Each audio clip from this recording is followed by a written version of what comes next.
Turvakolmiohan on vuosia jo tunnettu valtakunnan osaavimpina ja tällä hetkellä myöskin nopeiten kasvavana turvatekniikka-integraattorina. Turvatekniikka-urakoinnin lisäksi Turvakolmio kehittää ja tuo maahan erilaisia organisaatioiden turvallisuutta parantavia ratkaisuja. Yhtenä esimerkkinä niistä on TK250 lähetin vastaanotin pari, jolla ilman ulkoisia virtalähteitä voidaan olemassa oleva koaksiaalikaapelointi kameravalvonnassa muuttaa tietoverkoksi.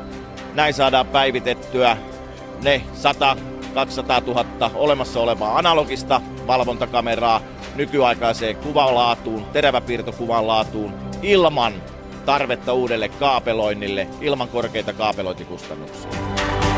Toinen Turvakolmion markkinoille tuoma innovaatio on 3G-reititin, jolla mahdollistetaan täysi koskemattomuus tiedonsiirrossa, hälytyksen siirrossa, etäkäytössä asiakkaan olemassa olemaan tuotantoverkkoon. 2 SIM-korttia, VPN, dynaamista nimipalvelua tukeva reititin mahdollistaa täydelliset etäkäytöt kaikille NAT-laitteille, hälytyksen siirron rikosilmoitinlaitteilta ja niin edelleen, niin edelleen. Tämä kaikki täysin koskematta asiakkaan tietoverkkoon.